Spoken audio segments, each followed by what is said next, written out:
Are आपको पता है कांस्टेंट होता है और टी टेम्परेचर, और ये के क्या है, के है हमारा वेग स्थिरांक means rate constant. Hello my dear student, आज हम स्टार्ट कर रहे हैं जो हमारा चैप्टर चल रहा था केमिकल काइनेटिक्स मींस रासायनिक बलगतिकी, उसके न्यूमेरिकल्स को। तो क्या था, हमने इसके वन बाय वन जितने भी कॉन्सेप्ट थे अच्छे से क्लियर कर लिए थे, और क्या है आज हम उसके न्यूमेरिकल करने वाले। मैंने पहले भी बोला था न्यूमेरिकल का मींस होता है जो हम कॉन्सेप्ट पढ़ते हैं उनको अप्लाई किस तरह से करना, उसी को न्यूमेरिकल बोलते हैं। इसका मीन्स ये हुआ कि अगर आपके कॉन्सेप्ट अच्छे से क्लियर नहीं है तो न्यूमेरिकल समझ नहीं आएंगे। हम क्या करेंगे, कॉन्सेप्टों को समझाते हुए न्यूमेरिकल करेंगे ताकि आपके समझ आ जाए।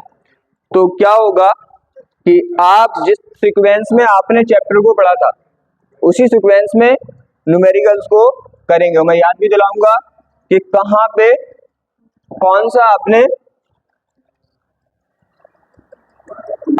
कॉन्सेप्ट पढ़ा था। क्या था, ये स्लाइड में क्वेश्चन ज्यादा बड़ा हो गया और जगह कम हो गई। यहाँ पे आपने क्या किया था, सबसे पहले याद करो क्या किया था आपने पहले चैप्टर का फ्लो अगर देखें तो हमने पहले क्या निकाला था, जो रासायनिक अभिक्रिया थी उसकी जो रेट थी, अभिक्रिया रेट ऑफ रिएक्शन, अभिक्रिया की दर निकाली थी आपने, पहले निकाली थी ना आपने, दर निकाली थी। उसके बाद क्या किया था, कोटि निकाली थी। तो क्या है, पहले दर से रिलेटिव जो क्वेश्चन होंगे वो करेंगे। दर निकालने के दो तरीके थे, एक तो नॉर्मल तरीका था और एक था रिएक्शन बेस्ड तरीका। रिएक्शन बेस्ड याद है ना, क्या किया था आपने, याद करो कि किसी की रेट निकालने के लिए, याद है रेट निकालने के लिए क्या करते, मैं याद भी दिलाऊंगा वरना समझ नहीं आएगा। रेट निकालने के लिए मान लिया हमने ऐसे करते हैं, हम A plus B is equal to C plus D, ऐसे करते हैं ना। जब किसी की रेट आप डिफाइन करते, कहाँ पे सी है ना, तो कोई दिक्कत नहीं, सी डी। तो आपको पता है जब हम रेट निकालते थे इस इक्वेशन से, याद है ना, रेट निकालते थे इस इक्वेशन से। तो ये क्वेश्चन क्या है, इस इक्वेशन से जो रेट निकाली थी हमने कॉन्सेप्ट में, इसको अप्लाई करके हम रेट निकालने वाले। कैसे करते हैं हम, सीधी सी बात है, हम दो तरह से निकालते हैं। एक तो किसी के डिसअपेयर होने की रेट, मतलब किसी के लुप्त होने की दर, और एक आती है किसी के अपेयर होने की दर मींस बनने की दर, और एक आती है अभिक्रिया की दर। क्या होता है, तीन यहाँ पे मिक्स होते हैं, किसी के बनने की दर मींस अपेयर होने की रेट, एक आती है किसी के लुप्त होने की दर मींस डिसअपेयर होने की रेट, और एक आती है ओवरऑल अभिक्रिया जो रिएक्शन होती है उसकी रेट। तो अच्छे से हम करेंगे, एक एक ध्यान से समझना, इसमें कुछ भी दिक्कत नहीं होनी चाहिए। क्या है देखो, पहले हम रिएक्शन लिख लेंगे। यहाँ पे पहले क्या है, उसने बोला क्या है, देखो उसने बोला एक अभिक्रिया क्या है, 2N2O3 arrow 4NO2 plus O2 बंद पात्र में कराई जाती है। तो क्या बोला, उसने बोला है कि अभिक्रिया के लिए पाया गया कि ये 4 सेकंड में NO2 की सांद्रता 1.6 इंटू 10⁻² m मतलब मोलर बढ़ जाती है। ज्ञात कीजिए, आपको याद करना N2 के बनने की दर, O2 के बनने की दर, N2O3 के विलुप्त होने की दर और अभिक्रिया की दर। ये क्वेश्चन क्या है, दर के कॉन्सेप्ट को 100% क्लियर करा देगा।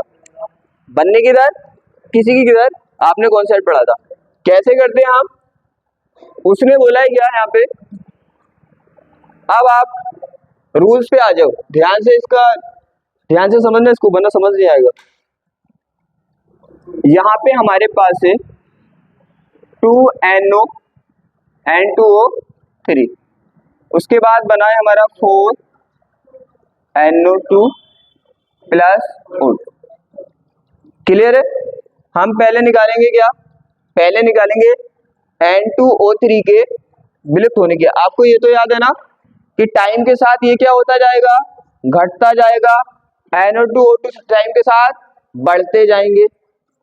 घटने का मतलब होता है, जनरल भाषा में हिंदी में बोलते हैं हम विलुप्त हो रहा है, गायब हो रहा है, और ये बन रहा है। इंग्लिश में बोलते हैं ये क्या होता रहेगा, टाइम के साथ डिसअपेयर, गायब होता रहेगा, और ये अपेयर होता रहेगा, बढ़ता रहेगा। अब क्या करेंगे, हमने देखा था पहले हम निकालेंगे NO2 के क्या लुप्त होने की दर, किसके N2O3 के लुप्त होने की दर, लुप्त होने की दर, समझ तो रहे हो ना।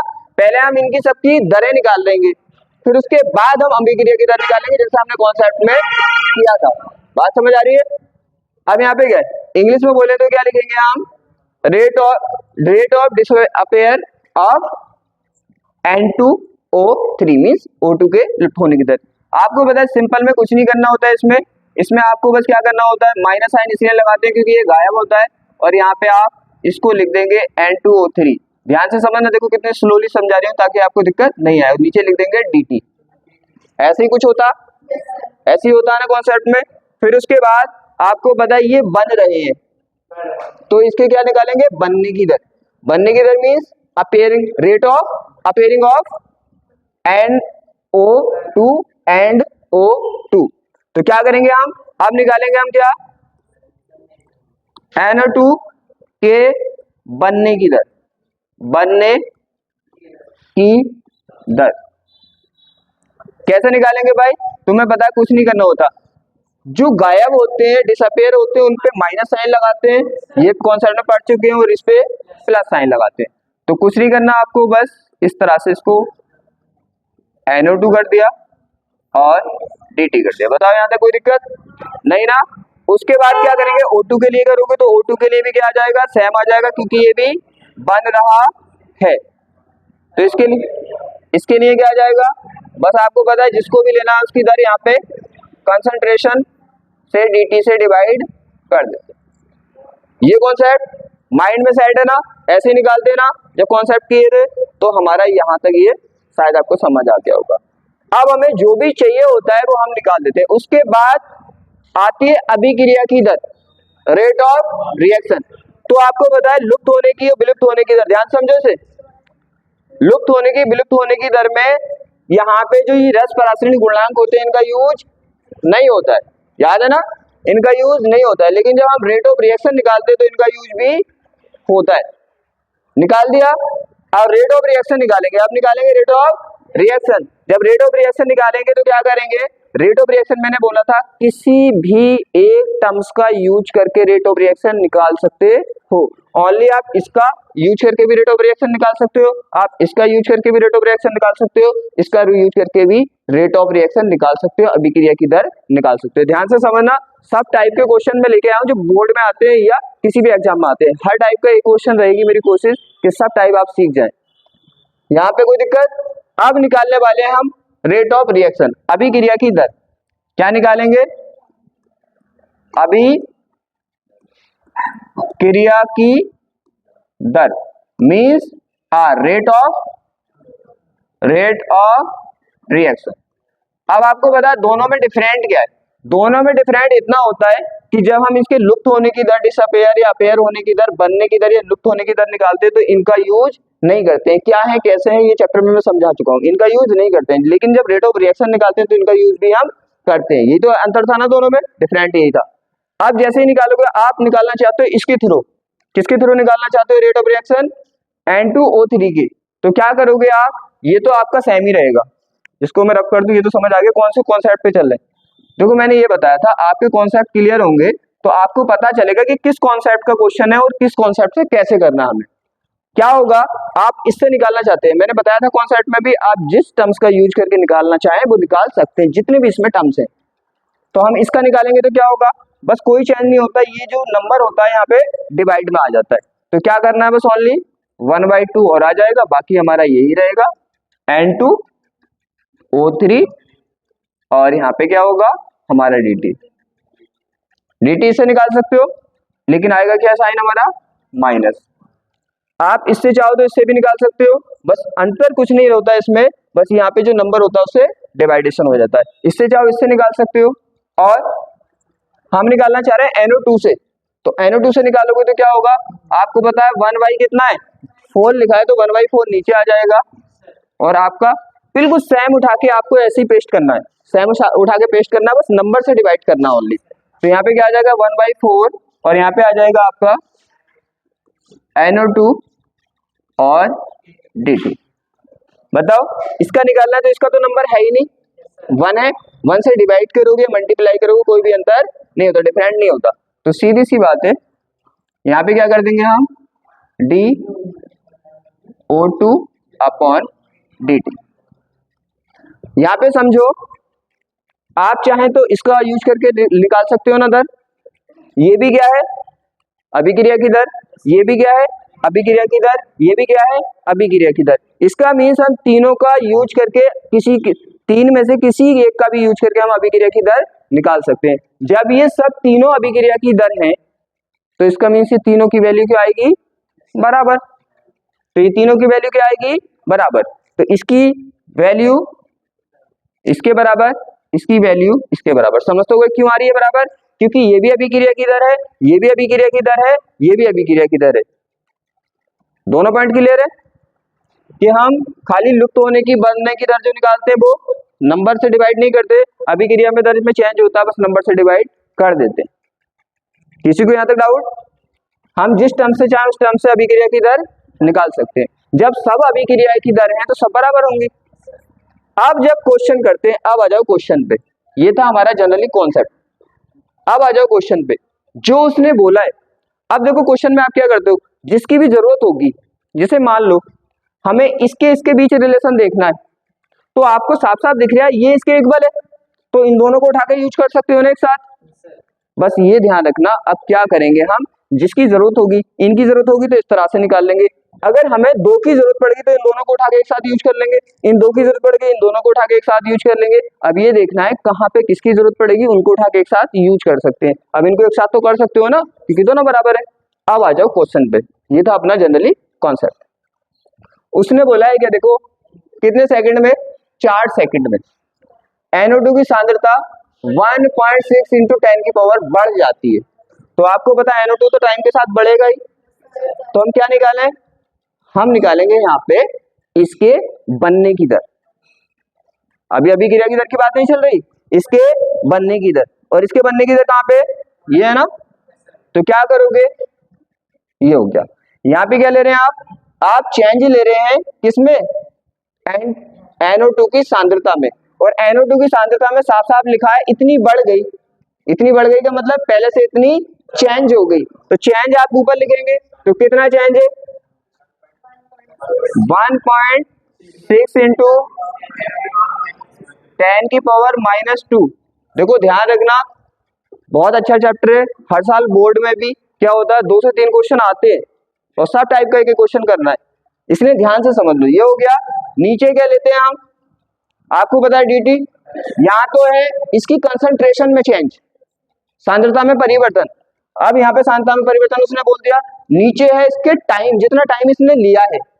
तो DT का यूज क्या करते हैं, मैंने बताया था कॉन्सेप्ट में, DT का यूज करते हैं किसी एक टाइम के लिए। जैसे वो बोलेगा 4 सेकंड पे दर बताइए, 10 सेकंड पे दर बताइए, तो DT का यूज करते हैं ना। वो पूछेगा 3 सेकंड से लेके 6 सेकंड तक बताइए, तो डेल्टा का यूज करते हैं। तो उसने डायरेक्ट बोला 4 सेकंड पे बताओ, तो DT का यूज तभी तो कर रहे हैं हम। DT T कितना है अपना, 4 है। किसी को दिक्कत नहीं ना। अब क्या करोगे आप, आपको पता है इसका पॉइंट हटा दूं, जब पॉइंट हटा दूंगा तो 4 चौक कितना हो जाएगा, 16 हो गया। तो क्या मैं इसको 0.4 लिख सकता हूं, 0.4। अब क्या करूं, इसे कैलकुलेशन को थोड़ा इजी करने के लिए क्या कर लें, पॉइंट हटा दें, पावर कितनी कर दें, 1 बढ़ा दें, तो कितना हो जाएगा 4 इंटू 10 की पावर -3। इसकी निकालना चाहो तो इसकी भी निकाल सकते हो, इसी तरह से इसकी चाहो तो इसी की भी निकाल सकते हो। अब बात आती है कि हमें ये चीज दे रखी है, बाकी कुछ भी नहीं दे रखा। अब क्या होगा, हम इनका यूज करके अब निकालेंगे हम कोरिलेशन से। किससे निकालेंगे, कोरिलेशन से। अब खुद सोचो, ये आपके पास है, अब क्या पूछा आगे उसने पूछा है N2 के बनने की दर, N2 के बनने की दर, तो N2 के बनने की दर आ गई ना आपके पास। अब क्या पूछा है, उसने पूछा O2 के बनने की दर। अब क्या पूछा है, O2 के बनने की दर। अब अपना माइंड सही से सेट करो, आपके पास किसकी दर है, NO2O3 के बनने की दर। इसका मीन्स इसका मान आपके पास है, और किसका मान निकालना है आपको, इसका मान आपको चाहिए। तो क्या ये दोनों एक दूसरे के बराबर हैं, तो क्या इन दोनों को एक साथ यूज कर सकता हूं, मैं यही बोल रहा था, एक की दर अगर आपके पास है और दूसरे की निकालनी है तो इन दोनों को उठा के एक साथ रख लो, जिसकी है आपके पास उसको भी ले लो और जिसकी निकालनी है उसकी भी ले लो। तो रासायनिक अभिक्रिया के वेग के समीकरण का ये यूज होता है, एक की दे रखी होगी या हमने जैसे निकालनी होगी तो दूसरे की निकालते हैं, तो उन दोनों को एक साथ उठा के ले लेते हैं। हमें किसकी निकालनी है? O2 की, और हमारे पास किसकी है? NO3 की। तो क्या करेंगे हम, NO3 के O2 के इक्वेशन को एक साथ ले लेंगे। ले लें। अब देखो क्या होगा, ध्यान से समझना। किसे ले लिया हमने? इसके इक्वेशन को ले लेंगे, इसके 1/2 और क्या होगा N2O3 and dt is equal to O2/dt।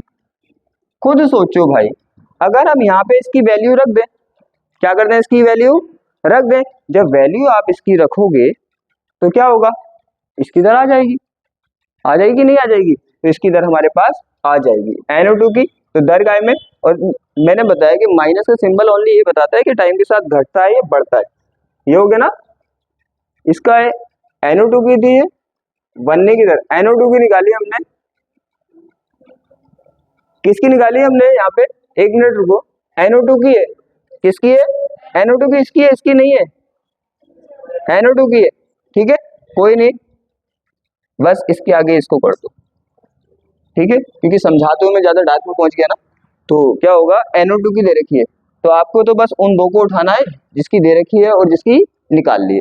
तो हम किसको ले लेंगे, किसको लेंगे हम, किसको लेंगे, इसको नहीं लेना हमें, हमें लेना है ये हो क्या, देखो किसे लेना है हमें, NO2।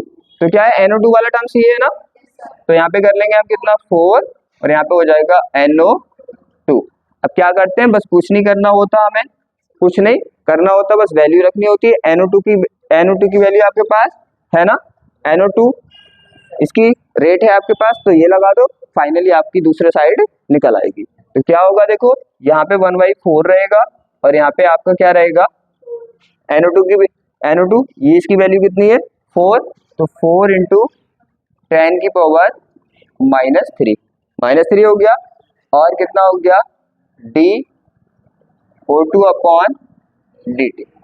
4 से क्या हो गया, 4 कैंसिल हो गया, तो 1 इंटू 10 की पावर -3 इंटू DO2/dt। बस इसमें एक ही चीज आपको सीखनी है जो मैं समझाना चाहता हूँ। क्या सीखना है आपको, सिंगल की निकालनी है तो इस तरह से निकालनी है, और अगर एक की दी है दूसरे की निकालनी है तो यहाँ से उन दोनों को क्या करोगे, आप उठाओगे, एक की रख दोगे, दूसरे की निकल आएगी। और रेट ऑफ रिएक्शन निकालनी है तो इस टर्म्स में से किसी का भी यूज करके आप रेट ऑफ रिएक्शन निकाल सकते हो। बात समझ आई? ठीक है, यहाँ पे कोई किसी को दिक्कत, देखो बहुत इजी तरीके से मैंने समझाने की कोशिश की, आराम से इसीलिए समझा रहे हैं क्योंकि थोड़ा माइंड से उतर सकती हैं बातें। यहाँ तक किसी को दिक्कत नहीं ना। अब अभिक्रिया की दर निकालना चाहते हो आप, रेट ऑफ रिएक्शन, तो क्या करोगे, किसी भी टर्म्स को उठाओ, किसी भी टर्म्स को उठाओ और क्या कर दो, रेट ऑफ रिएक्शन निकाल दो। हम रेट ऑफ रिएक्शन निकालना चाहते हैं तो जो भी आपको हल्का लगे टर्म्स वो उठा के लगा दो। अभिक्रिया की दर चाहो तो इससे निकाल दो, चाहो तो इससे निकाल दो, चाहो तो इससे निकाल दो। सबसे इजी कौन सा लग रहा है आपको, ये वाला लग रहा है ना।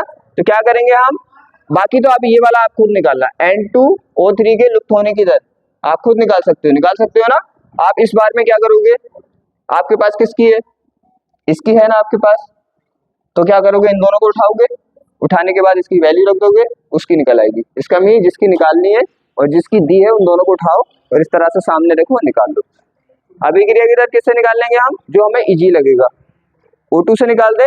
तो सीधी सी बात है, यहाँ पे क्या होगा, रेट ऑफ रिएक्शन अभिक्रिया की दर किससे निकालेंगे हम, कौन से टर्म से, O2 अपॉन किससे, dt से। अब O2 और dt की वैल्यू आप पहले ही निकाल चुके हो, तो इसकी वैल्यू कितनी है, इसकी जगह इसकी वैल्यू रख दो, तो इसकी वैल्यू कितनी है, 1 इंटू 10 की पावर -3। तो सीधी सी बात है, इस तरह से हम कोरिलेशन करके किसी की भी रेट निकाल सकते हैं। आगे चले, इसकी आप ट्राई करना, बिल्कुल सेम ऐसी होगी। बताओ मुझे, इसका कॉन्सेप्ट होना चाहिए।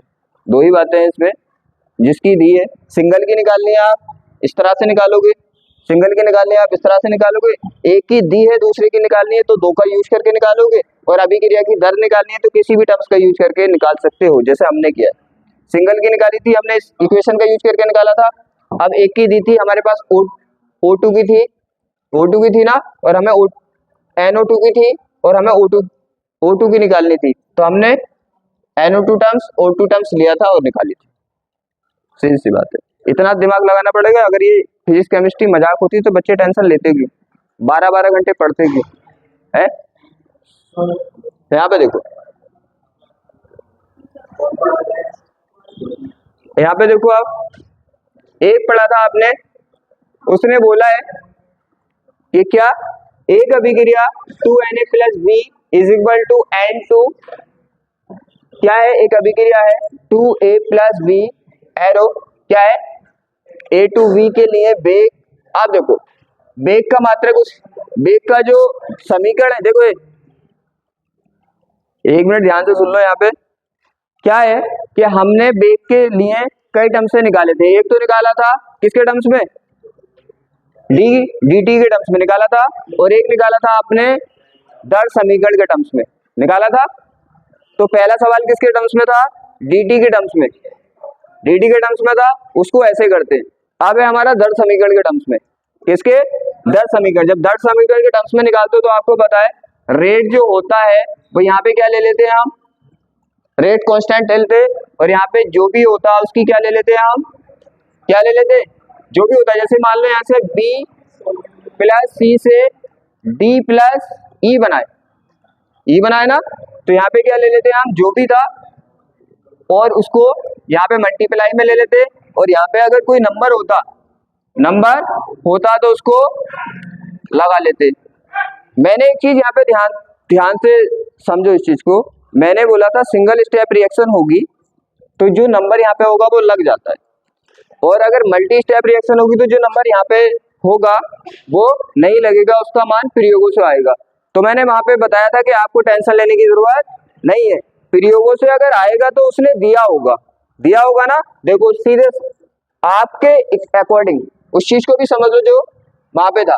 अगर हम निकालें यहाँ पे रेट ऑफ रिएक्शन R, तो क्या आती इस टर्म्स की। अरे ये बात तो माइंड में क्लियर है ना, ये बात माइंड में क्लियर है। मैंने बोला था सिंगल स्टेप के लिए कुछ नहीं करना होता, जो यहाँ पे लिखे हैं वही को पावर में लगाना होता है। मल्टी स्टेप के लिए क्या होता है, वो देगा अपनी तरफ से, आपको टेंशन नहीं लेनी है। ऐसे ही बोला था ना मैंने, ज्यादा आपको टेंशन नहीं लेनी, तो वो देगा। अब देखो क्या है, अब हमें पता है कि अगर ये मल्टी स्टेप रिएक्शन हुई तो दर समीकरण वो बना के देगा, क्योंकि मान वैल्यू प्रैक्टिकली आएगी, और अगर वो नहीं देगा तो हम सिंपल वाले फंडे से निकाल लेंगे। तो देखो क्या है, अगर हम अपने फंडे से निकालते सिंगल स्टेप होती तो क्या करते हम इस तरह से करते कि a की पावर कितना हो जाता, a की पावर 2 और b की पावर कितना हो जाता 1। मैंने बोला था क्या है, ये सिंगल स्टेप रिएक्शन होती तो क्या होता है, हम इस तरह से इसकी रेट ऑफ रिएक्शन निकालते।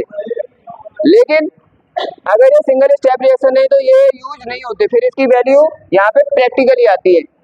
तो देखो क्या है, ये तो यूज नहीं होगा, यहाँ पे ये यूज नहीं होगा।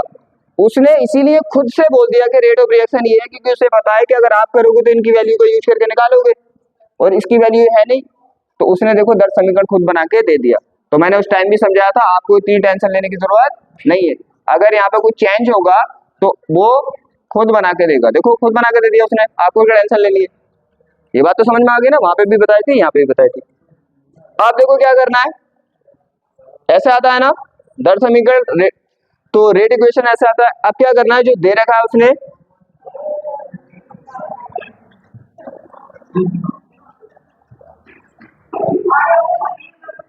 अब जो भी दे रखा है उसने वो आप यहाँ पे लगा दो। अब देखो उसने क्या बोला है, रेट ऑफ रिएक्शन समझ आ गया। रेट इक्वेशन अगर यहाँ पे आप इनका यूज नहीं करेंगे तो रेट ऑफ इक्वेशन उस कंडीशन में वो देगा, और नहीं देगा तो आप सिंपल तरीके से यूज कर लेंगे। अब देखो उसने क्या बोला है, के का मान कितना दे रखा है उसने, यहाँ पे रेट कांस्टेंट की वैल्यू कितनी दे रखी है उसने 2.0, 2 के बाद पॉइंट का कोई जीरो का कोई मतलब नहीं होता, तो हम क्या लिखेंगे -6। उसने बोला है वेग की गणना करनी है, क्या रेट ऑफ रिएक्शन डिफाइन करना है आपको, रेट ऑफ रिएक्शन निकालना है। उसने क्या बोला है ए और बी की जो मोलरता है कंसंट्रेशन है वो दे रखी है, ए की कितनी है 0.1 और बी की कितनी है 0. अब आपको पता है सब कुछ दे रखा है, बस क्या करना है आपको यहाँ पे इक्वेशन में रखना है। तो आर हो गया, के की वैल्यू कितनी दे रखी है उसने 2 × 10 की पावर कितना -6, ए की वैल्यू कितनी दे रखी है आपको 0.1, 0.1, बी की वैल्यू कितनी दे रखी है 0.2, तो क्या होगा 0.2 का स्क्वायर। अब 0.2 का स्क्वायर करोगे तो क्या आएगा 2 × 2 = 4 आएगा, तो क्या आएगा 0.04, 0.04 आएगा। तो क्या होगा, हम इनको सबको नंबर को एक साइड ले लें, इसकी करोगे तो क्या 2 और 0.1 की करोगे तो कितना आएगा 0.2 आएगा, और हमारे पास वहां पे क्या 0.04 पावर है हमारे पास कितना 10 की पावर -6, यहाँ पे मल्टीप्लाई कर दो कितना हो जाएगा, कितना हो जाएगा, इसकी से मल्टीप्लाई करोगे तो कितना हो जाएगा 8 हो जाएगा ना, कितने के बाद पॉइंट आएगा 3 के बाद, तो 1 2 3 इंटू कितना हो जाएगा 10 की पावर -6। तो ये दूसरा तरीका था, एक था हमारा dt के टर्म्स में निकालने का तरीका और एक था हमारा दर समीकरण के टर्म्स में निकालने का तरीका, दोनों शायद समझ आगे होंगे। और यहाँ पे आपको टेंशन लेनी नहीं है, अगर वो इक्वेशन बना के नहीं देगा, इक्वेशन बना के नहीं देगा तो क्या होगा, आप सिंपल रूल से जैसे मैंने बताया था कॉन्सेप्ट में वैसे ही बना के निकाल दोगे इस तरह से, और अगर दे रखी है तो तुम्हें निकालने की जरूरत नहीं है। इसका मतलब प्रैक्टिकली दिखने में वैल्यू कुछ और है, प्रैक्टिकली वैल्यू इसकी और है। मैंने सिंपल सी बात बताई थी, क्या बताया था, सिंपल सी बात मैंने बताई थी कि आपको यहाँ पे ज्यादा टेंशन नहीं लेनी है, अगर वो आपको दर समीकरण बनाना पड़े तो सीधी सी बात है आप सिंपल रूल से बनाना, और अगर उसकी प्रैक्टिकली अलग की कोई वैल्यू होगी तो वो खुद दर समीकरण बना के देगा। आपको बनाना है तो सिंपल तरीके से बनाना है, वरना वो बना के देगा प्रैक्टिकली वैल्यू में अगर कोई चेंज है तो। आगे चले, यहाँ पे देखो उसने दे रखा है बड़ा सिंपल सा क्वेश्चन है ये, क्या है यहाँ पे एक अभिक्रिया का वेग दे रखा है, तो अभिक्रिया की कोटि बतानी है, ऑर्डर बताना है। यहाँ पे क्या बोला है उसने, यहाँ पे उसका रेट ऑफ रिएक्शन कितना दे रखा है, रेट ऑफ रिएक्शन की जो इक्वेशन दे रखी है, रेट ऑफ इक्वेशन की ये दे रखी है। आप कोटि ऑर्डर कैसे निकालते हैं याद करो, इससे तो सिंपल क्वेश्चन ही नहीं हो सकता। कोटि जो निकालते हैं इसका, या ऑर्डर जो निकालते हैं हम कैसे निकालते हैं, यहाँ पे जो हमारा इक्वेशन होता है इसमें जितनी भी पावर्स होती है कंसंट्रेशन की उनको सबको ऐड कर देते हैं। तो यहाँ पे क्या करेंगे 2/3 + 2 को ऐड कर देंगे, यहाँ पे क्या होगा 1 आ जाएगा, एलसीएम 3 आ जाएगा, यहाँ तो कोई दिक्कत नहीं है ना। यहाँ पे आ जाएगा 2 और यहाँ पे क्रॉस मल्टीप्लाई कर देते हैं ना इस तरह से, तो कितना आ जाएगा 6, तो कितना आ जाएगा 8/3। ये तो इजी था, समझ आ गया, ठीक है। ये वाला थोड़ा सा टफ है, अब बात को बताऊंगा, पहले से अगला कर ले, वरना एकदम समझ में नहीं आता।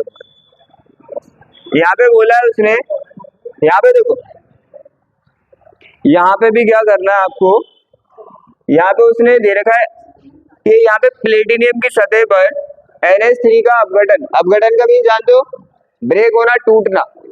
NH3 क्या हो रहा है यहाँ पे ब्रेक होगा, और क्या है शून्य कोटि की अभिक्रिया है। अभिक्रिया कैसी है, शून्य कोटि की। अगर ध्यान से, मैंने पहले ही बोला था चैप्टर को ध्यान से नहीं पढ़ोगे ना इसे तो कुछ भी समझ में नहीं आएगा। यहाँ पे देखो शून्य कोटि की है, तो उसने क्या बोल दिया, सीधी सी बात है, इसका ऑर्डर कितना है, ऑर्डर या इसकी कोटि कितनी है, तो सीधी सी बात है इसकी कोटि या ऑर्डर है 0। फिर आगे बोला है यहाँ पे क्या होता है, NH3 का अपघटन होता है। क्या होता है, NH3 का अपघटन होता है।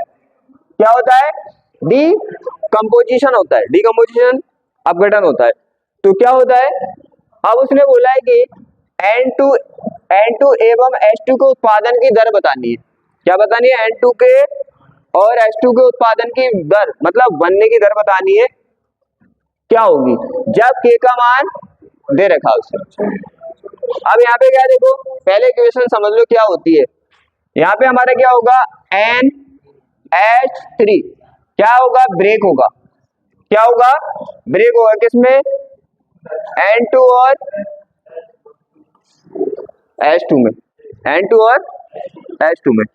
अब क्या है, यहाँ पे बैलेंस ही तो करनी पड़ेगी, सीधी सी बात है। तो यहाँ पे क्या करेंगे, हम 2 कर देंगे तो n बराबर हो गया। यहाँ पे क्या करेंगे, 3 करेंगे तो h बराबर हो जाएगा। यहाँ पे 6h है ना, यहाँ पे भी 6 हो गए, यहाँ पे 2n। तो इक्वेशन कुछ इस तरह से दे रखी है उसने, इक्वेशन कुछ इस तरह से दे रखी है। अब क्या होगा, जो भी यहाँ पे निकालना है, जो भी यहाँ पे निकालना है, तो क्या करेंगे, उसको हम निकाल देंगे।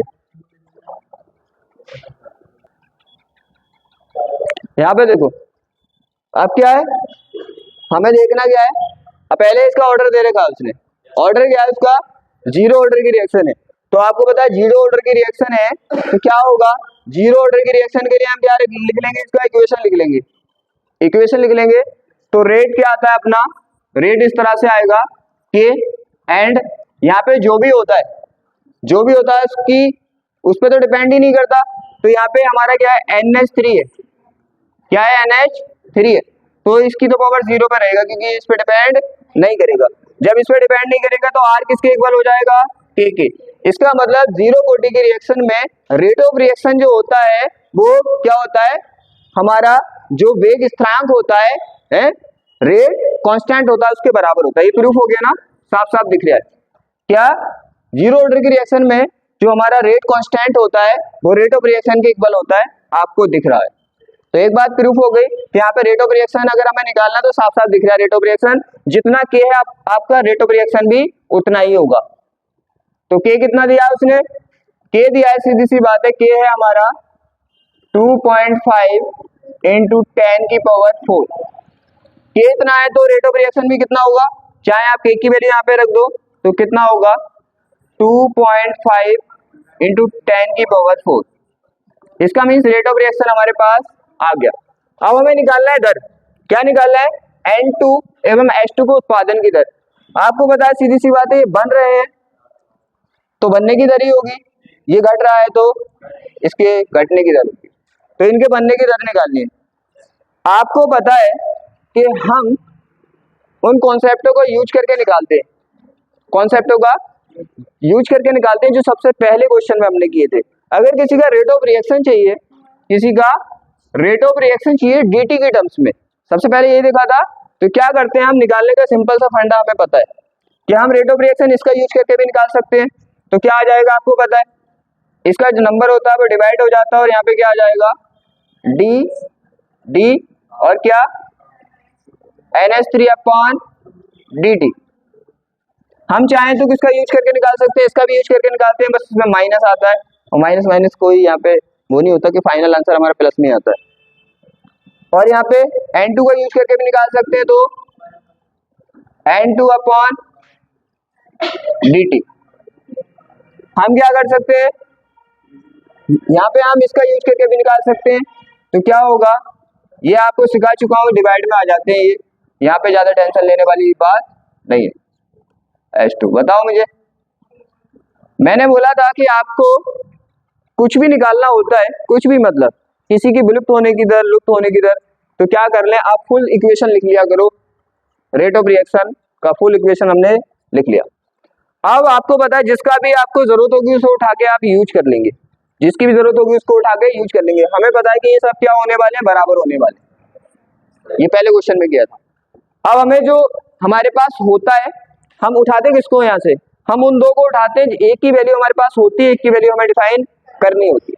तो किसे उठाएं, R की वैल्यू हमारे पास है तो R को ले लेंगे एक तो, और किसको निकालना है हमें, N2 की दर निकालनी।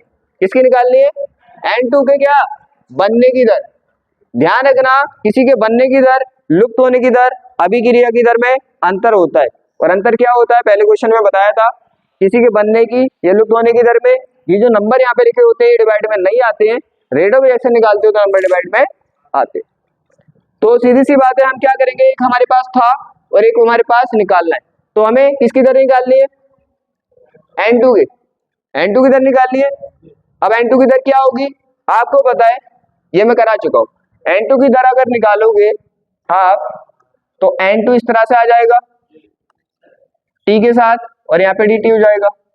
अगर आप निकालोगे H तो H इस तरह से होगा और dt इस तरह से होगा, ये पहले क्वेश्चन में कर चुके हैं हम। तो हम उठा ले, किसको उठाएंगे, हमें N2 निकालना है पहले, तो हम क्या इसको और इसको उठा ले, क्योंकि हमें पता है उन दोनों को उठाते हैं, एक की दी होगी एक की निकालनी है। तो हमने R को और किसको उठा लिया, N2 dt को उठा लिया। अब आपको पता है एक की वैल्यू रख दो दूसरे की वैल्यू खुद आ जाती है। आर रेट ऑफ रिएक्शन की वैल्यू क्या है 2.5 इंटू 10 की पावर 4, तो हमारे क्या आ गया N2 अपॉन dt आ गया ना, ये आ गया। अब आपको क्या निकालना है, आपको H2 के निकालना है ना, तो H2 की निकालना है तो क्या होगा, अब आप क्या करोगे, अब आप उन दो का यूज करोगे, जिसकी एक की निकालनी है तो निकालनी है आपको इसकी, तो ये टर्म्स लोगे आप, और अब आपके पास दो फैसिलिटी है, एक तो आपके पास इस टर्म्स की भी वैल्यू है और एक आपके पास इस टर्म्स की वैल्यू है, जिसका यूज करके करना चाहो कर सकते हो।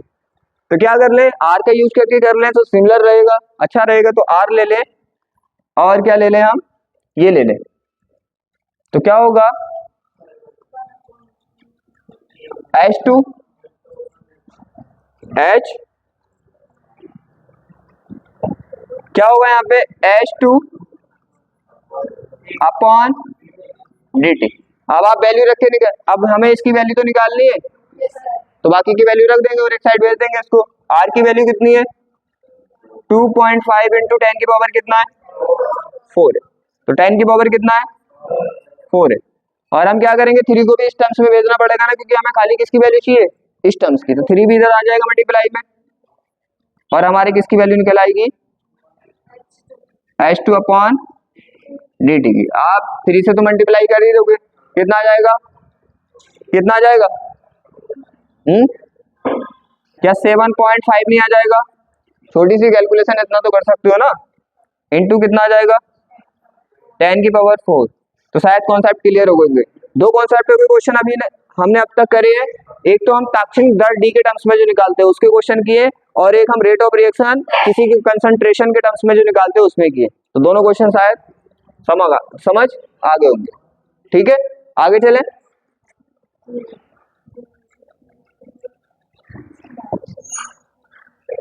यहाँ पे देखो इस टाइप के बोर्ड में क्वेश्चन बहुत पूछे जाते हैं, कल मैंने बताया था इसके फॉर्मूले याद है, ना, फॉर्मूले एक बार में इनकी जो फॉर्मूले में एक बार लिख देता हूँ, आपको दिक्कत नहीं आएगी, समझा के मान दे। यहाँ पे क्या होता है आपको पता है, प्रथम कोटि की बात चल रही है। प्रथम कोटि फर्स्ट ऑर्डर रिएक्शन में क्या होता है आपको पता है, मैंने एक फॉर्मूला लिखाया था आपको कि आपको K is equal to 2.303 order हमारा इस तरह से होता है, और यहाँ पे क्या होता है log 10 ले लेते हैं, यहाँ पे ले लेते हैं हम क्या, यहाँ पे ले लेते हैं हम उसकी प्रारंभिक सांद्रता इनिशियल वेलोसिटी, जिसे ए नोट से दिखाते हैं, और यहाँ पे लेते हैं हम टी टाइम के बाद कंसंट्रेशन, जिसे हम फाइनल दिखाते हैं, इस तरह से यूज करते हैं ना। तो यहाँ पे ए से तो बस इसलिए दिखाया है कि उसकी फर्स्ट की कंसंट्रेशन और टी टाइम के बाद, आपको तो ये पता है इस टर्म्स का मीन्स क्या है, इस टर्म्स का मीन है उसकी आपको पहले सांद्रता देखनी है, कंसंट्रेशन देखनी है, और टी टाइम के बाद जो भी है। तो ये क्या है, ये है हमारी क्या, ये हमारी प्रारंभ है स्टार्टिंग में T0 पर, ये कितनी है T0 पर, और ये जो कंसंट्रेशन है टी टाइम पर, इसको हम दूसरी तरह से भी लिख लेते हैं, दूसरी तरह से ऐसे लिखते हैं इसको, ये ध्यान रखना इस टाइप के क्वेश्चन काफी पूछे जाते हैं बोर्ड एग्जाम में मोस्टली। 10 यहाँ पे क्या होगा प्रारंभिक जो इनिशियल कंसंट्रेशन होती है हम उसे ए से भी दिखा देते हैं। किससे दिखा देते हैं? ए से। और टी टाइम के बाद ए माइनस ए एक्स से भी इसको शो कर देते हैं। ए का मीन्स होता है इनिशियल और ये टी टाइम के बाद। एक्स का मीन्स समझो, एक्स का मीन्स क्या है? जितना वो निकल जाएगा। जैसे मान लो ये 10 था, इसमें से 5 निकल गया तो एक्स की वैल्यू कितनी आ गई? 5 निकल जाता है। जितना कम हो जाता है वो एक्स आ जाता है। और ये तो आपको पता है जो फर्स्ट में होगा। अब इसी कॉन्सेप्ट पे हमारे हैं, लेकिन यहाँ पे क्या होगा, एक और था कॉन्सेप्ट। कौन सा? हमारा एक कॉन्सेप्ट और था कि टी हाफ टाइम निकालते हैं हम किसी का, तो कैसे निकालते हैं? 0.693 अपॉन के से निकालते हैं ना। इन दोनों के क्वेश्चन अभी हम करने वाले, इन दोनों के क्वेश्चन करने वाले। एक चीज है, अगर उसने इनिशियल कंसंट्रेशन ना दी हो, प्रारंभिक सांद्रता ना दी हो और परसेंटेज में पूछे, वो पूछे कि भाई प्रारंभिक इनिशियल कंसंट्रेशन की तो उसने बात ही नहीं की, उसने बोल दिया कि 90% निकल गया, 90% निकल गया, तो निकलने वाली जो वैल्यू है किसकी है? आपको पता है एक्स की आ गई वो तो। अब उसने इनिशियल तो दी नहीं, तो उस टर्म्स में आपको अपने साइड से इनिशियल वैल्यू को 100 मान लेना। जैसे उसने दिया कितना परसेंट निकल गया, उसने दिया कि भाई 90% निकल गया, 90% निकल गया, तो आपको x की वैल्यू तो मान लेनी है 90 और a की वैल्यू अपने साइड से 100 मान लेनी है। यहाँ पे इजी कैलकुलेशन में बड़ा इंटरेस्ट आता है फिर। और उसने दिया हो रेशियो में, जैसे उसने बोला 1/3 निकल गई, मतलब 3/4 निकल गई, 3/4 निकल गई मीन्स तो x की वैल्यू कितनी हुई? जो निकलता है x की वैल्यू होती है 3/4, 3/4 निकल गई ना। अब a अब भी नहीं दिया उसने, तो आप क्या करेंगे? a को 1 मानेंगे। दोनों कंडीशन समझो, रेशियो की टर्म्स में अगर दिया है तो 1 मान लेंगे, 100 मान लोगे बहुत लॉन्ग हो जाएगा, 1 मानेंगे, और परसेंटेज में दिया है तो 100 मानेंगे। अब क्वेश्चन एकदम हो जाएगा, दिक्कत ही नहीं आएगी। चले अब देखो, फॉर्मूले को बताना जरूरी है, वरना कैसे समझ में आएगा? क्वेश्चन करते जाएंगे समझ में तो कुछ आएगा नहीं। अब देखो यहाँ पे दो क्वेश्चन छुपे हैं, उसने बोला है कि एक हमारी फर्स्ट ऑर्डर रिएक्शन है। कौन सी रिएक्शन है? First order. उसने बोला कि 90% हो गई, वो कितनी कंप्लीट हो गई? 99% कंप्लीट हुई, 99% कंप्लीट हुई, तो इसमें कुछ टाइम लगा होगा ना। दूसरा बोला पूर्ण होने में लगा समय, और क्या है? 90% कंप्लीट हो गई, तो उसने बोला है कि जो हमारी 90% कंप्लीट हुई है और एक हमारी 90% कंप्लीट हुई है, तो उसने बोला है कि 99%, अरे बात तो समझ आ रही है? एक कितनी हुई है? एक रिएक्शन, जैसे यहाँ पे समझो एक रिएक्शन हमारी फर्स्ट ऑर्डर है, तो ऐसे लिख सकते हैं हमारी फर्स्ट ऑर्डर रिएक्शन चल रही है, तो उसने बोला ये कितनी कंप्लीट हो गई, कितना इससे निकल गया, कंप्लीट का मतलब कितना निकल गया, तो यहाँ पे x इससे कितना 99% निकल गया। तो उसने बोला इसमें टाइम तो लगा होगा, इसमें कुछ टाइम लगा, तो हम इसे किससे शो कर देंगे? हम इसे t90 बना देंगे, 99 बना देंगे। मैं 90 बोल दिया था ना, 90 ये वाला है, कोई नहीं, वो हो जाता है, ये हो गया। तो इसमें टाइम है, उसने बोला है एक रिएक्शन हमारी क्या है? प्रथम कोटि की अभिक्रिया इतने परसेंट पूर्ण होने में लगा समय, 90% पूर्ण होने में लगा समय से दुगना है। अब बोला उसने ये रिएक्शन कितनी कंप्लीट हुई है? 90%। कितनी कंप्लीट हुई है? 90%, तो इसमें भी टाइम लगा होगा, तो उसने बोला है ये वाला टाइम इस टाइम के डबल है। ये टाइम क्या है? इस टाइम के, प्रूफ करके दिखाओ।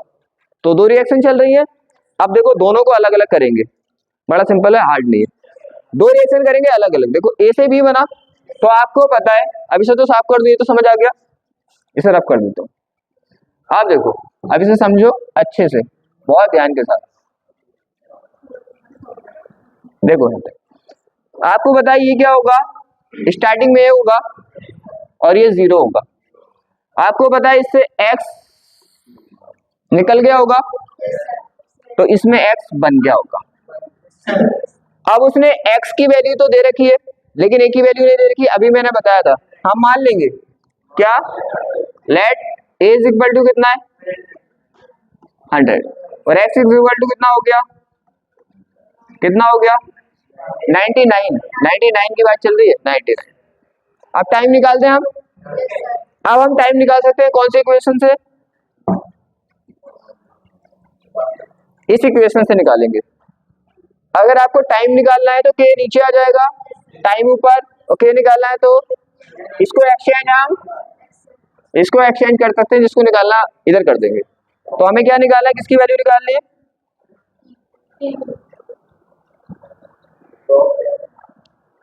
ये होगा। तो कौन सी इक्वेशन का यूज करने वाले हैं हम, t 2.303, नीचे क्या आ जाएगा अपना k log 10 a और a माइनस एक्स। अगर आप यहीं पे a माइनस एक्स की वैल्यू निकालना तो और अच्छा रहेगा, a माइनस एक्स, अब a की वैल्यू कितनी है 100 है ना, और x की वैल्यू 99, तो इसकी वैल्यू कितनी आ गई 1। कोई दिक्कत किसी को, अब हम डायरेक्ट रख देंगे यहाँ पे। तो क्या होगा 2.303 अपॉन के लगाना नहीं क्योंकि है ही नहीं। अब कितना है इसका 100, और इसका कितना है भाई, इसका तो 1 है ना। अब 1 से डिवाइड करोगे तो 100 ही रहेगा, तो क्या मैं 100 को ऐसे लिख सकता हूँ 10 की पावर 2। और लॉग की प्रॉपर्टी होती है, अगर लॉग यहाँ पे लगा है तो जितनी भी पावर होती है वो आगे मल्टीप्लाई में आ जाती है, पहले ही बताया था मैंने। तो क्या होगा देखो, यहाँ पे 2.303 के, और इसको लिख दिया मैंने, देखो इतना तो कम से कम तुम्हें करना ही पड़ेगा, इतने छोटे छोटे कॉन्सेप्ट तो सीखने पड़ेंगे जो आपका काम आए। समाकलन कल तुमने क्या किया था, मुझे और कंफ्यूज कर दिया था, ऐसी ऐसी शकल बना रहे तुम। यहाँ पे देखो तो 2 कहाँ पे आ जाएगा, आगे आ जाएगा। जब 2 आगे आ जाएगा तो क्या बचेगा, ध्यान से समझो इसको, बड़ा मोस्टली क्वेश्चन है और ऐसा क्वेश्चन आता है 3 नंबर में आता है और कुछ भी नहीं है। ये हो गया। अब यहाँ पे 2 आगे आ जाएगा तो सीधी सी बात है यहाँ पे हमारा बचेगा, और लगा लो यहाँ पे कितने निकालना है, 99 के लिए टाइम चल रहा है ये, तो t क्या होगा 99 हो गया। यहाँ पे तो हमारा 2.303 अपॉन कितना है हमारा k, 2 कहाँ पे आ जाएगा आपको पता, लॉग के आगे आ जाएगा, और यहाँ पे 10 पे 10। तुम्हें पता है ये दोनों बराबर हो जाते, बेस कितने पे 10 पे 10 तो भी 1 होता है। अगर मान लो कहीं पे बेस सेम है 10 और यहाँ पे भी 10 है तो इसकी वैल्यू भी कितनी होगी 1। इसका मीन्स अगर लॉग यहाँ पे e है और यहाँ पे भी e है तो कितनी होगी 1। इसका मीन्स दोनों ये सेम होंगे तो 1 हो जाती है, तो इसकी वैल्यू कितनी हो जाएगी 1। 2 पॉइंट, अब तुम सोचोगे मैं मल्टीप्लाई क्यों नहीं कर रहा, मल्टीप्लाई में इसलिए नहीं कर रहा क्योंकि इसकी जरूरत है मुझे। क्या वैल्यू आ गई, कैसे वैल्यू आ जाएगी, और आप लॉग की वैल्यू से डरना भी मत। लॉग की वैल्यू जो नीट की है, बढ़िया एग्जाम की तैयारी कर रहे हैं उन्हें तो सबको निकालनी आती है वो, लेकिन बोर्ड वाले बच्चों को टेंशन नहीं लेनी है, लॉग की वैल्यू आपको लिख के देगा, आपको बस गुणा भाग करनी आनी चाहिए। लॉग की वैल्यू पेपर में आपको लिख के देगा, आपको यार जितने भी लोग यहाँ पे आएगा, जैसे मान लो यहाँ पे आ गया log 10 पे 2, तो तुम सोचोगे क्या लगाऊं, तुम्हें टेंशन ही नहीं है, लिख के देगा 10 पे 2 की वैल्यू कितनी होती है, आपको तो उठा के रखना है इसकी जगह। ये हो गया। अब इसी तरह से किसका निकाल दो, इसी तरह किसका निकाल दें, अब हम निकाल देंगे किसके लिए 90 वाले के लिए। अब मैं डायरेक्ट कर दूं ना, अब तो आप कर सकते हो। तो x कितना हो गया हमारा 90, a कितना मान लेते हैं हम 100। अगर हम a माइनस एक्स निकाले तो कितना आएगा, कितना 100 में से क्या कर देंगे हम 90, तो कितना आ जाएगा 10। सब वैल्यू है आपके पास, क्या इस इक्वेशन में रख सकता हूं मैं। तो अब टाइम निकालना किसके लिए हम 90 के लिए, तो क्या होगा 2.303, यहाँ पे क्या हो जाएगा अपना k, यहाँ पे log, अब मैं डायरेक्ट रख रहा हूँ वैल्यू को, a की वैल्यू कितनी है आपके पास 100, और इसकी a माइनस एक्स की वैल्यू, इससे ये गया, यहाँ तो देखो डायरेक्टली 10 पे 10 बन गया, तो यहाँ पे तो मान रख सकते हैं हम। तो यहाँ पे क्या होगा 2.303 अपॉन k इंटू 1, तो 1 को लिखो या वैसा भी रहता मल्टीप्लाई में। अब दोनों टाइम आ गए, तो वो ये कह रहे हैं कि इसको प्रूफ करो कि ये डबल आ रहा है और ये इसका कम है दुगना, तो कौन सा डबल बोल रहे हैं आप। अब क्वेश्चन पढ़ो, दोनों टाइम आ गए ना, दोनों टाइम आपके पास आ गया, आपने 90 पे भी निकालिए टाइम और आपने 99 पे भी। अब वो ये बोल रहा है कि आप ये प्रूफ कर दो कि क्या 99 अभिक्रिया पूर्ण होने में लगा जो समय है 90% पूर्ण होने में लगे समय का दुगना है। इसका मीन्स अगर यहाँ पे 10 मिनट ले रही है रिएक्शन पूर्ण होने में, कंप्लीट होने में, तो यहाँ पे 20 ले रही है, दुगना है। तो इसमें कुछ नहीं करना होता आपको, बस दोनों इक्वेशन को डिवाइड करना होता है। क्या कर दो, दोनों को डिवाइड। और आपको पता है बड़े नंबर को हमेशा छोटे नंबर से डिवाइड करते हैं, प्लस वाले में से माइनस वाला डिवाइड करते हैं, ऐसे तो करते हैं ना, मोस्टली हमारा सीक्वेंस यही रहता है। तो बड़ा कौन सा है, 99। तो क्या कर देंगे हम, साफ साफ लिख देंगे कि फर्स्ट, इसे फर्स्ट मान लो आप, इसे नहीं मानना, जो फाइनल आंसर अपना ये आया, फाइनल आंसर ये आया ना अपना, इसे फर्स्ट मान लिया और इसे सेकंड मान लिया। तो हमने बोल दिया भाई फर्स्ट को डिवाइड कर रहे हैं हम सेकंड से। तो आपको डिवाइड करना तो आता है, इस साइड वालों को इस साइड वालों से डिवाइड करो, तो इस साइड वालों को, तो यहाँ पे क्या 99, T99 को किससे डिवाइड कर देंगे, T19 से, T90 से कर दिया। अब इस साइड में 99 है, कितना है देखो 2.303 इंटू 2/k, और इसका क्या है, इसका है 2.303 अपॉन k। आपको पता है ये तो बिल्कुल सेम है, तो ये तो पूरे का पूरा कट गया। तो यहाँ पे क्या बचा हमारा, T99 upon T90 is equal to 2। जब इधर ले जाओगे तो क्या हो जाएगा, T99 is equal to 2 into T90। तो साफ साफ दिख रहा है देखो, है ना, T99 दुगुना T90 का, ये पूछा था उससे, सिंपल सा है। बस आपको ध्यान रखना है, दो इक्वेशन बनानी है, दोनों को डिवाइड करना है, और बड़े वाले जिसका टाइम ज्यादा है उसे कम वाले टाइम से डिवाइड करना। क्वेश्चन अच्छा है, बहुत बार पूछा गया, बोर्ड के एग्जाम में बहुत बार पूछा गया। आगे चले, अब आगे चलने वाले हैं हम, यहाँ पे देखो प्रथम कोटि की अभिक्रिया, देखो यहाँ पे ध्यान से समझो, उसने क्या बोला है, एक हमारी क्या है, फर्स्ट ऑर्डर रिएक्शन है। कैसी रिएक्शन है, फर्स्ट ऑर्डर रिएक्शन है, प्रथम कोटि की रिएक्शन है, और उसके लिए जो दे रखा है उसने वेग स्थिरांक मींस रेट कांस्टेंट वो दे रखा है। उसने बोला ये कितनी निकल गई, 3/4 निकल गई, मतलब 3/4 निकल गई, पूर्ण हो गई, कंप्लीट हो गई। तो उसने पूछा है कि भाई क्या निकालना है आपको, आयु की गणना करनी है। यहाँ पे समझ लो, देखो पहले क्या है, हमारे पास एक फर्स्ट ऑर्डर रिएक्शन है, तो क्या होगा, ए से बी बनेगा, बना ना। आपको पता है इनिशियल कॉन्सेंट्रेशन, प्रारंभिक सांद्रता इसकी ए मान लेते हैं हम, और इसकी 0 होती है। फिर आप मान लेते हो कि टी टाइम के बाद इससे एक्स निकल जाती है, तो इसकी एक्स बन जाती है। यहाँ तक तो किसी को दिक्कत नहीं होगी। अब जो दिया है नोट कर लो आप। अब उसने क्या क्या दिया है भाई, उसने दिया है आपको रेट कांस्टेंट, वेग जो हमारे क्या है वेग स्थिरांक, रेट कांस्टेंट कितना दे रखा है उसने, 2.54 इंटू 10 की पावर कितना -3। कोई दिक्कत। अब उसने क्या है, इसका क्या है 3/4 आयु, 3/4 आयु का मतलब 3/4 निकल गया, ये कितना निकल गया, 3/4 निकल गया।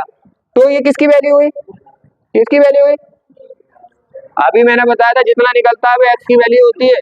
तो 3/4 का मतलब 3/4 निकल गया। तो मैंने बोला था इस कंडीशन में आप ए को कितना मानोगे, 1, जब परसेंटेज में तो 100 और यहाँ पे 1, तो यहाँ पे ए कितना मानोगे आप, तो यहाँ पे मान लेना आप पहले let a is equal to 1। देखो मैं इस तरह से अगर प्रैक्टिकली नहीं समझाऊंगा, मैं पहले ही ए को 1 मान लूंगा, तो फिर समझ में कैसे आएगा, तो टीचर को तो एक्शन करनी पड़ती है, सब तो पता है कैसे कैसे। तो क्या होगा, क्योंकि हमारी कोशिश यही तो रहेगी कि हम उस तरह से बोले जिस तरह से तुम्हारे अच्छे समझ में आए। तो यहाँ पे ए की वैल्यू क्या है 1, हम मान लेते हैं, एक्स की वैल्यू उसने दे रखी है। आप सॉल्यूशन हम कर देंगे, कोई भी दिक्कत नहीं आएगी। किसका यूज करना है आपको, जो अभी यूज किया था आपने, और कितने पे निकालना है, आप लोग टाइम कितना निकालना है, T3/4 का टाइम निकालना है। आप कुछ नहीं है, अब आप इसे कर सकते हो बहुत ही आराम से। एक काम और रह गया कि हम a माइनस एक्स की वैल्यू यहीं पे डिफाइन कर लेते हैं, तो डायरेक्ट उठा के लगा देते हैं, वरना वहां पे कैलकुलेशन करनी पड़ेगी तुम्हें। कितना है a, कितना है 1, और कितना 3/4 है, नहीं तो क्या होगा ऊपर, अरे 4 - 3 नहीं हो जाएगा, और एलसीएम कितना आ जाएगा 4, तो क्या हो जाएगा 1/4, नहीं हो जाएगा इसका 1/4 हो जाएगा। एक काम और किया करो, पहले मैं सिंपल बताता हूँ, फिर मैं बताता हूँ ऐसा कर दो और अच्छा रहेगा। अगर यहाँ से a माइनस एक्स माइनस इसकी वैल्यू निकाल लो तो बिल्कुल ही सिंपल हो जाएगा। यहाँ से उठा के फिर तो लॉग के सामने रखनी है उठा के। अरे खुद सोचो, क्योंकि वहां पे मल्टीप्लाई करते हो दिक्कत आती है ना, क्योंकि लॉग अटैक देता है बीच में, मतलब रोकता है बीच में। तो क्या है यहाँ पे देखो a कितना है 1 और यहाँ पे क्या है 1/4। आपको पता है 1 किसके नीचे मानोगे आप, फर्स्ट वाला अकेला है तो 1, तो ये कौन सा टर्म्स हो गया फर्स्ट, ये सेकंड, ये थर्ड, ये 4, तो 4 वाला कहाँ पे पहुंचेगा फर्स्ट में और ये, तो इसका मतलब हमारे पास a और a माइनस एक्स की वैल्यू कितनी आ गई 4। अगर डायरेक्ट निकालोगे तो और इंटरेस्ट आ जाएगा। आप कुछ नहीं करना, आप डायरेक्ट रखना, आपको रखे। अब तो इक्वेशन है आपको पता है, बस t निकालना है आपको। तो d कितना है 3/4, यहाँ पे कितना आएगा 2.303 अपॉन k, लॉग 10 पे कितना है a और a माइनस एक्स। देखो अच्छा किया ना, पूरे की वैल्यू निकाल ली हमने, अब डायरेक्ट रख देंगे यहाँ पे। तो क्या होगा यहाँ पे 2.303, k की वैल्यू कितनी दे रखी है 2.54, 2.54 ये हो गया। लॉग 10 पे कितना है इसकी वैल्यू, पूरे की वैल्यू निकाले हमने 4, तो क्या 4 को मैं 2 की पावर 2 लिख सकता हूँ, क्योंकि पावर आगे आ जाती है। कहाँ पे -3 है ना, इतने तो समझदार हो तुम हैं। हमारा क्या हो गया, हमारा मकसद होता है कॉन्सेप्ट को समझाना, ना कि मल्टीप्लाई को समझाना, इतना तुम कर सकते हो। ये हो गया। अब 2 को क्या लिख सकते हो आप, 2 की पावर 2 लिख सकते हो ना। जब 2 की पावर 2 इसको 2 लिखा है तो हम 2 की पावर 2 लिख लेंगे। अब 2 की पावर 2 आपको पता है जो भी पावर में होगा वो आगे मल्टीप्लाई में आ जाएगा, तो इसका 2 मल्टीप्लाई में आगे आ जाएगा और यहाँ पे क्या बच जाएगा 2 बच जाएगा। तो इसके पॉइंट वर्ड हटा ले, क्योंकि मल्टीप्लाई 3 है ना, यहाँ पे कितने 2, तो क्या करना पड़ेगा बताओ मुझे भाई, 2 के बाद तो 2 हो जाएंगे, लेकिन उसका ज्यादा हट रहा है तो नीचे वाले पे क्या लगाना पड़ेगा, एक सिंपल तरीके एक और भी तो बताया था, इसके 2 पॉइंट हटाने हैं तो 2 0 ऊपर, इसके 3 पॉइंट हटाने हैं 3 0 नीचे, बन के बाद काट दोगे तो नीचे एक ही 0 तो बचेगा, ऐसे समझ लो। तो यहाँ पे कितना होगा 2303 अपॉन 2540। अब 2 की पावर 2 कहाँ पे आ जाएगा आपका, आगे आ जाएगा, और यहाँ पे बन जाएगा log 10 पे 2। अब देखो log 10 पे 2 है तो देखो दिया है ना उसने, मैं बोल रहा था तुम्हें टेंशन लेने की जरूरत नहीं, पेपर में आपको देगा। तो क्या पे लगा दो इसकी वैल्यू, 2 से मल्टीप्लाई कर दो डायरेक्टली, इसको ये कट भी जाएगा इसलिए मैं छोड़ ले आऊं, इसको आप पहले से डिवाइड कर देना, फिर काटोगे इजी पड़ेगा। तो यहाँ पे क्या होगा 2303, मल्टीप्लाई तो करनी है, 2 पे 2 की वैल्यू कितनी है 0.1,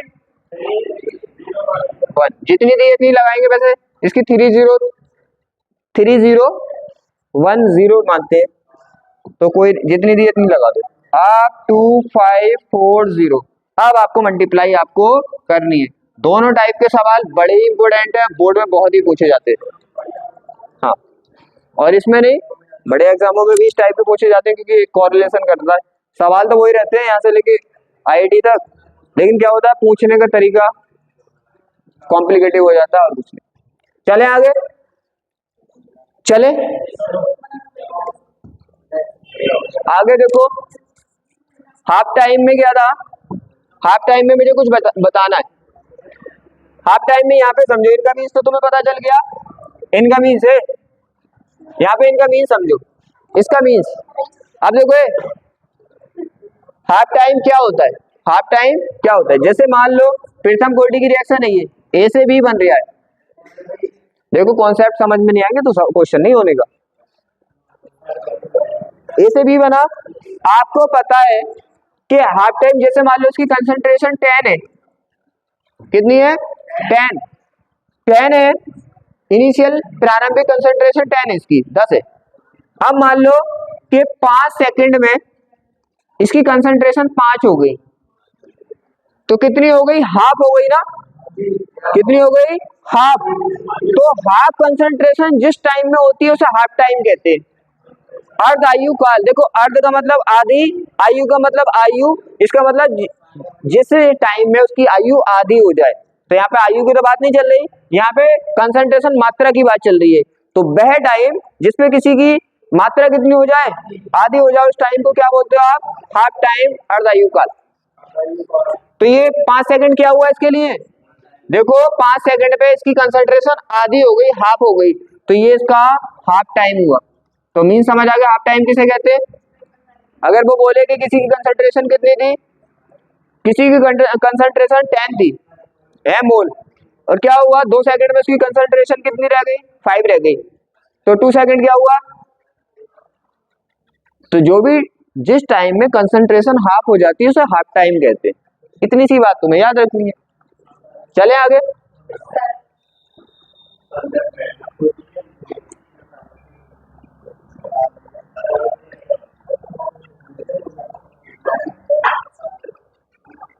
ये तो हो गया, ये भी हो गया, ये होने वाला है। देखो उसने बोला प्रथम कोटि की अभिक्रिया फर्स्ट ऑर्डर रिएक्शन है, उसने बोला 50 सेकंड में, कितने 50 सेकंड में प्रारंभिक सांद्रता की आधी रह गई। देखो कितने सेकंड में, देखो यहाँ पे जैसे मान लो हमारी फर्स्ट ऑर्डर रिएक्शन है ए टू बी है। अब देखो क्या किया उसने कि हमारी इनिशियल कंसंट्रेशन ये होगी ना। अब उसने बोला कितने टाइम के बाद, कितने टाइम के बाद, 50 सेकंड के बाद इसकी कंसंट्रेशन कितनी रह गई, आधी। तो ये टाइम क्या हुआ, अभी मैंने बताया था जिस टाइम पे कंसंट्रेशन आधी हो जाए, सांद्रता आधी हो जाए, उस टाइम को आधा आयु काल कहते हैं। तो आपको पता है 50 सेकंड है, अब तो समझ आ गया, नोट करके कर दें, ये बड़ा सिंपल होता है। तो ये क्या है हमारा, 50 सेकंड में आधी हो रही है, तो 50 सेकंड क्या है, हाफ टाइम, अर्ध आयु काल।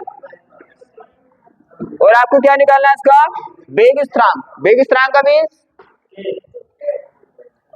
रेट कांस्टेंट के, तो आपको के डिफाइन करना है। ये वाले क्वेश्चन बड़े इजी आते हैं क्योंकि दो ही तो है इसमें। क्या निकालना है आपको, अभी क्या पढ़ा था आपने, T1/2 इज इक्वल टू 0.693 के, ये तो पढ़ा था।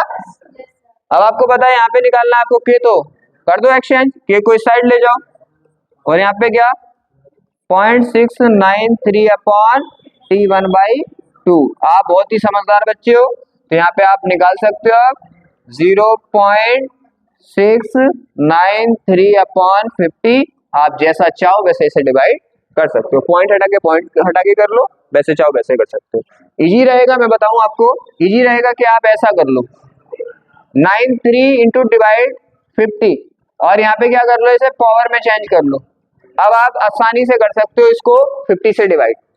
और मैंने कितनी बार बोला ऐसे ना हुआ करे तो बच्चों वाली पे आ जाए करो, ऐसे करा और इसको करना है ऐसे कर दिया, अब तो कर लोगे।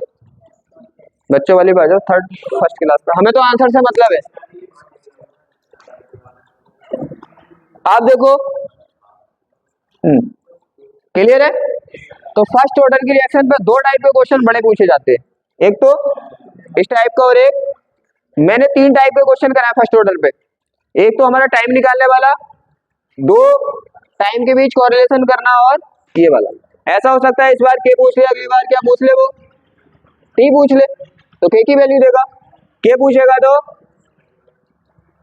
आगे देखो, आगे चले।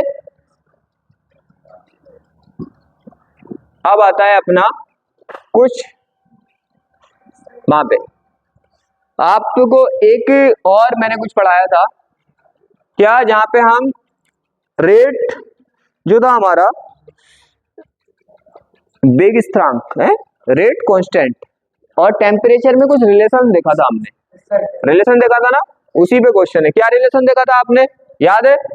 हमने रिलेशन कुछ इस तरह देखा था कि के जो था हमारा, जो के था हमारा, क्या था, जो के था हमारा वो कुछ इस तरह से था, ए ई की पावर माइनस ई ए अपॉन आर टी। क्या कुछ इस तरह से था? कल बताया था आपने, आपने नहीं, आपको मैंने बताया था। तो क्या था यहाँ पे ए क्या है, ये तो हमारा यहाँ पे क्या है कांस्टेंट है, और ई कल नॉलेज फुल दी थी, क्या है एक्टिवेशन एनर्जी कह दो इसको, एक्टिवेशन एनर्जी कह दो, एक्टिवेटेड एनर्जी कह दो, मतलब सक्रिय ऊर्जा। आर आपको पता है कांस्टेंट होता है, और टी टेम्परेचर, और ये के क्या है, के है हमारा वेग स्थिरांक मींस रेट कांस्टेंट, ये कल मैंने बताया था ना। अब यहाँ पे देखो इस टाइप के सवाल पूछे जाते हैं जिससे हमें उसने इक्वेशन दे दिया डायरेक्ट, इक्वेशन क्या दे दिया, डायरेक्ट दे दिया कि के का इक्वेशन कुछ इस तरह से। इस क्वेश्चन को करने में ना, देखने में बड़ा अजीब लग रहा है, करने में इतना इंटरेस्ट आएगा, तुम सोचोगे ऐसे क्वेश्चन आ जाए मजा आ जाएगा। ये यहाँ पे देखो रियल में ई की पावर दे रखा है उसने माइनस के 28000 के अपॉन टी, ऐसा दे रखा है। यहाँ पे आपको किसकी डिफाइन करना है, ये डिफाइन करना है, क्या डिफाइन करना है, activation energy, activated energy define करना। देखो ऐसे क्वेश्चन में बड़ा सिंपल मेथड होता है, आप कंपेयर कर लो, क्या कर लो, हाँ 000 है ना, 000 लगा लो, बोला तो मैंने 000 ही है, 000 ही बोला है मैंने, बोला ना ये हमारे जो फोकस होते हैं ना सर, हमारे फोकस होते हैं आपके कॉन्सेप्ट पे, वोल्टेज प्लस 0 है। तो यहाँ पे क्या होगा, अब आपको इस टाइप के क्वेश्चन कैसे करने, कंपेयर कर लो, क्या कर लो, कंपेयर कर लो। देखो उसने ए नहीं पूछा, लेकिन मैं ए की वैल्यू भी निकाल के बताऊंगा आपको, ए नहीं पूछा लेकिन ए की वैल्यू, हो सकता है अगले में ये पूछ ले। तो क्या करना है, दोनों इक्वेशन को आमने सामने लिख लो, क्या लिख लो, आमने सामने। आमने सामने का मीन्स आपको पता है ये भी के की वैल्यू है और ये भी के की वैल्यू है, तो क्या मैं इन दोनों को बराबर नहीं मान सकता, मान सकता हूं, क्योंकि दोनों वैल्यू के की है तो दोनों क्या होंगी, बराबर होंगी। यहाँ पे देखो आमने सामने लिखने का मतलब 4.5 इंटू 10 की पावर 11 ई की पावर माइनस 28000 के अपॉन टी, ये पावर में इसके पूरा किसके एक वाले भाई, ए ई की power minus E upon R T. अब जो जिसकी जगह है वो उसके बराबर है। फिजिक्स में क्या पढ़ा था हमें, फिजिक्स में पढ़ा था जिसके बराबर जो होता है वो उसकी जगह आ जाता है। जैसे आप फॉर्मूले सॉल्व नहीं करते, अभी न्यूमेरिकल सॉल्व कर रहे हो ना, तो आपको पता था के की वैल्यू कुछ इस तरह से थी, तो के की जगह के की वैल्यू आ गई, तो जिसकी वैल्यू होती है उसकी जगह आ जाती है ना। इसका मीन्स अब इस चीज को समझो भाई, यहाँ पे 4.5 इंटू 10 की पावर 11 किसकी जगह आया है, ए की जगह। आप सॉल्यूशन करते हो तो कैसे करते हो, फॉर्मूले में जिसकी वैल्यू होती है उसकी जगह उसकी वैल्यू रखते हो ना। तो आपको पता है कि भाई यहाँ पे ये किसकी जगह आया है, ए की, तो सीधी बात है ए की वैल्यू होगी, ए की वैल्यू होगी ना, तो ए की वैल्यू कितनी होगी, जो जिसकी जगह होता है। आप न्यूमेरिकल सॉल्व करते हो, क्या करते हो, न्यूमेरिकल आप सॉल्व करते हो, तो क्या ऐसा करते हो कि एफ की जगह ई की वैल्यू रख देते हो, या पी की जगह और किसी की वैल्यू रख देते हो, जिसकी वैल्यू होती है उसकी जगह उसकी वैल्यू रखते हो ना। तो सीधी बात है एक ही जगह आई है वैल्यू, तो एक ही वैल्यू होगी। अब आपको पता है ये किसकी वैल्यू है, ई की पावर की, तो इसकी पावर इसकी वैल्यू होगी ना, तो ये किसकी वैल्यू है, E upon R T is equal to कितना है 28000 के, ये इसका यूनिट है, और टी यहाँ पे इस टी से और इस माइनस से, तो हमारा क्या बचा, हमारा बचा ई ए अपॉन आर, ये इसका क्या है, ये तो इसका यूनिट है। तो यहाँ पे क्या है 28000, ठीक है, यूनिट आप लगा देंगे, मैं फाइनली यहाँ पे लिख दूंगा यूनिट, अभी फिलहाल हटा दे, टी से टी कैंसिल हो गया, तो ये कितना हो गया, ये हो गया हमारा 8000 इंटू आर। बताओ कोई बारी है, सिंपल ही है नहीं सिंपल, ये छांटने वाले बड़े अच्छे होते हैं, उसकी जगह वो रख दो। अब देखो यहाँ पे आर की वैल्यू लगानी है आपको कितनी, 8.3 किस में आती है, ये जूल पर मोल में आती है, किसमें, जूल पर मोल। जब आप इसकी वैल्यू यहाँ पे जूल पर मोल में लगाओगे तो फाइनल आंसर आपको किस में आ जाएगा, जूल पर मोल में तो आएगा, जब जूल पर मोल में वैल्यू लगाओगे आप इसको किलो जूल में चेंज कर दो, किसी में भी चेंज फिर तो कर सकते हो। तो यहाँ पे आप मल्टीप्लाई करेंगे किससे, 8.3 से। 8.3 से जो भी आंसर आएगा किसमें आएगा आपका, आर की वैल्यू होती है ये तो कांस्टेंट। हाँ नहीं, हाथ से लेनी पड़ती है क्या क्वेश्चन में, ये देखो आपको पता है जितने भी टर्म्स कांस्टेंट वाले पेपर में यूज होते हैं, पेपर के लास्ट पेज पे सब दिए होते हैं, तो टेंशन लेने की कोई जरूरत नहीं है। और यहाँ पे भी वैल्यू दी रखी होती है, आपको पता भी तो होना चाहिए कि कहाँ कैसा करेंगे। हाँ, लास्ट में आप पढ़ना प्रीवियस ईयर के क्वेश्चन, तो लास्ट में जो कांस्टेंट की वैल्यू लास्ट में दे रखी होती है कि ई की वैल्यू ये है, एम की वैल्यू सब दे रखी होती है उससे, और बाकी यहाँ पे लिख देता है वो। बताओ मुझे, कोई दिक्कत तो नहीं है। तो आंसर आ गया हमारे केस में फाइनली जूल पर मोल में, किलो जूल में आप कर सकते हो 1000 से डिवाइड करके। यहाँ पे देखो ये है ना, अब यहाँ पे भी, यहाँ पे थोड़ा सा मुझे समझाना पड़ेगा। यहाँ पे होता कुछ इस तरह से है, देखो इतना तो लॉग लेना सीख के लो कि काम हो जाए। ई अपॉन आर टी होता है, ई अपॉन दोनों साइड लॉग लेना है मुझे। क्या लेना है मुझे, दोनों साइड लॉग लेना है। लॉग किस में लेना है मुझे, ई में ले लो, इसको एलन भी बोलते हैं, ई भी बोलते हैं।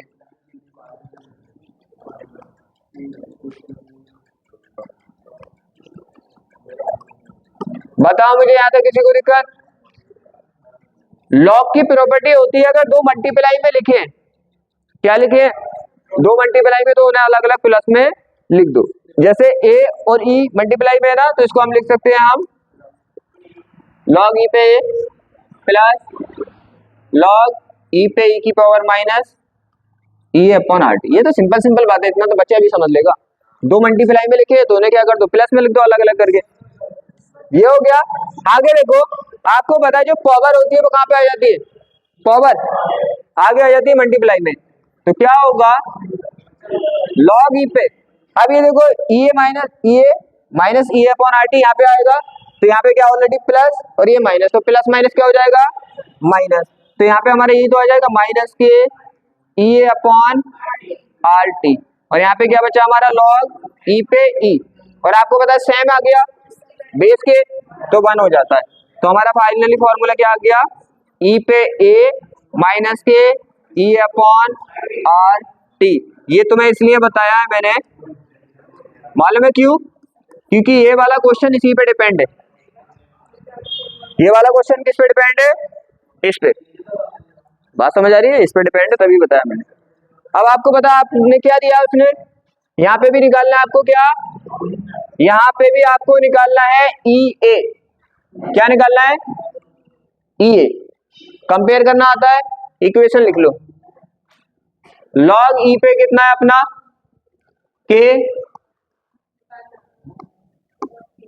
3 4 माइनस के कितना है 1 2 5 इंटू 10 की पावर के नहीं हो सकता, के है वो पूरा। मान लो यहाँ पे कुछ पावर तो कुछ भी है, यहाँ पे मिस्टेक हो गया, तो यहाँ पे 10 की पावर 3 है। कितना 10 की पावर 3, तो यहाँ पे 10 की पावर कितना है 3 है, और यहाँ पे कितना है के ऊपर आता है, और आपको पता है टी के अपॉन टी। हाँ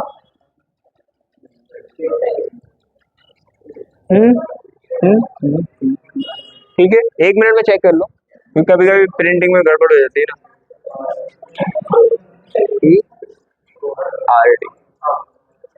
आर टी ठीक है। अब आपको पता है ये है इक्वेशन आपको दिया हुआ। अब आपको पता है दो तरह की इक्वेशन होती है। अगर इक्वेशन इस टाइप की दी है तो इससे कंपेयर करोगे जैसे पहले कंपेयर किया था। अगर इक्वेशन इस टाइप की दी है तो इससे कंपेयर करोगे, और कुछ नहीं होता, कंपेयर करने सामने लिखना होता है। अब इसकी कंपेयर किससे करोगे आप, ई पे के लॉग ई पे ए, और यहाँ पे कितना है, यहाँ पे हो गया ना माइनस